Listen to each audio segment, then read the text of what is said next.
பிரியமானவர்களே, எப்படி இருக்கீங்க? நல்லா இருக்கீங்களா? இயேசு கிறிஸ்துவ நாமத்தில் உங்களை வாழ்த்துகிறேன். சந்தோஷமா இருங்க.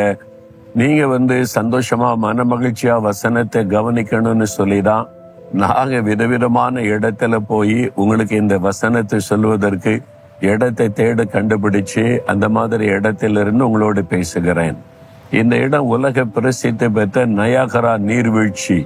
பின்னால அந்த அருவி விழுகிற சத்தெல்லாம் கேக்குது இல்ல, பிரம்மாண்டமா இருக்குது. இங்க தண்ணி நான் இத்தனை வருஷமா வர்றேன். இங்க வர்ற ஆரம்ப காலம் 25 வருஷத்துக்கு முன்னால வந்ததுல இருந்து பார்க்க வந்திருக்கிறேன். எத்தனை முறை பார்த்தாலும் ஒரு செழிப்பை தட்டாது. பார்க்க பார்க்க அவ்வளவு சந்தோஷமா இருக்கும், ஆச்சரியமா இருக்கும். தேவனுடைய சிருஷ்டிப்பு எத்தனை பெரியது என்பதை. தண்ணீர் வற்றி போனதே கிடையாது.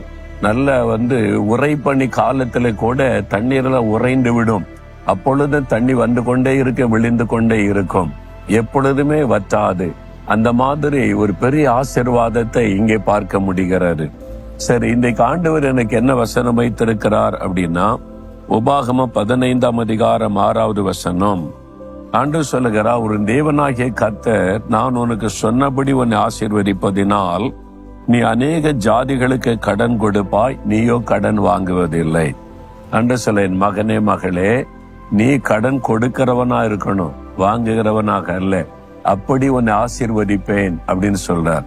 இந்த கடன் தானங்க பெரிய பிரச்சனையா இருக்குது. இந்த கடனை வாங்கிட்டு வாங்குற சம்பளம் எல்லாம் வட்டிக்கே போயிருது. கஷ்டப்பட்டு சம்பாதிக்கிற பணம் எல்லாம் வட்டிக்கே போய் விடுகிறாரு.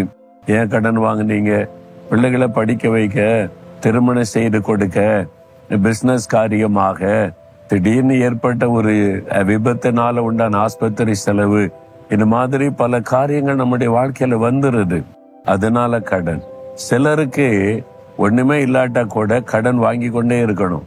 அந்த பழக்க ஆடம்பர செலவுக்கு, இது மாதிரி தாங்க நினைச்சத வாங்கணும் செய்யணும் என்பதற்கு, நம்முடைய அவசர காரியத்துக்கு கூட உடனே கடன் வாங்கணும்னு நினைக்க கூடாது. ஆண்டவர் என்ன சொல்ற, நீ கடன் வாங்குவதில்லை, நீ அநேகருக்கு கடன் கொடுப்பாய். இது கர்த்தருடைய ஆசீர்வாதம். நீங்க கடன்காரங்களா இருந்தா தேவனுடைய பரிபூர்ண ஆசீர்வாதத்தை இன்னும் நீங்கள் பெற்றுக்கொள்ளவில்லை என்று அர்த்தம். நீங்க இன்னும் முழுமையான ஆசீர்வாதத்துக்குள்ளே வரவில்லை. அந்த கடன் வாங்கி வட்டியை கட்டி கொண்டு நீங்க சம்பாதிக்கிற பணம் வீணாகிட்டே இருக்குது இல்ல. அப்ப நீங்க முழுமையான தேவனுடைய ஆசீர்வாதத்துக்குள்ளே வரவில்லை. அந்த கடன் உங்களை அடிமையாக்கி பயமுறுத்திக்கிட்டே இருக்கல்ல. நீங்க விடுதலை அடையணும், கடன் கொடுக்கிறவளா மாறணும். இந்த மாதிரி நிறைய பேர் நான் ஊழிய பாதையில இந்த வசனத்தை சொல்லி ஆலோசனை கொடுத்து ஜெபித்து இப்ப கடனே இல்லாத வாழ்க்கை வாழ்றாங்க.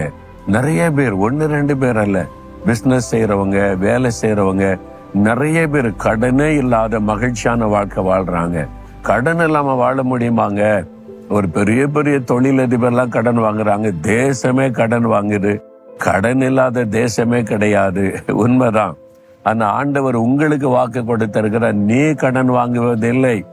அதுதான் ஆண்டவர் கொடுத்த வாக்குத்தத்தம். நீங்க மற்றவங்களை பார்க்காதங்க. கடன் இல்லாம வாழ முடியுமா? முடியும். அது தேவனுடைய ஆசீர்வாதம். அப்படி உங்களை ஆசீர்வதிப்பேன்னு ஆண்டவர் சொல்றார். அதுக்கு என்ன பண்ணணும்னா, முதல்ல இந்த தேவனுடைய வாக்குத்தத்தம் உங்களுக்கு ஒரு எதுன்னு விசுவாசிக்கணும். நான் கடன் இல்லாம மகிழ்ச்சியாய் வாழ கர்த்தர் விரும்புகிறார், அந்த ஆசீர்வாதத்தை தர விரும்புகிறார் என்பதை விசுவாசிங்க. 2வது, கடன் வாங்குற பழக்கத்தை நீங்க நிறுத்தணும். நீங்க எடுத்த உடனே கடன் தேவை வந்துட்டா ஆண்டவரை தேடுதல, கடன் கொடுக்கிற ஆளை தேடுவது, இது ஒரு பாவமான ஒரு செயல். உங்களுக்கு தேவை ஒரு அர்ஜென்டான தேவையா இருக்கலாம். முதல்ல முழங்கால் படியிடுங்க. ஆண்டவரே, இப்படி தேவை நான் என்ன பண்றது? எனக்கு உதவி செய்யும். ஆண்டவரே, நீங்க தான் எனக்கு எல்லாமே, நீர் தான் என்னுடைய தகப்பன், நீர் தான் எனக்கு எல்லாமே, எனக்கு உதவி செய்யன்னு முதல்ல கர்த்தரை தேட பழகுங்க. ஆண்டவர் அற்புதமா தேவைகளை சந்திப்பார். அதனால ஒரு நெருக்கம் வந்தா கூட கடன் வாங்கணும்னு கடன் கொடுக்கிறவங்களை தேடாதங்க, கர்த்தரை தேடுங்க. கடன் வாங்க மாட்டேன்னு உறுதியாயிருங்க. ஆண்டவர் ஆசீர்வதிப்பார், நடத்துவார் என்று. கடன் வாங்கலன்னா சில ஆசீர்வாதம் தாமதமாய் வரும், அவ்வளவுதான்.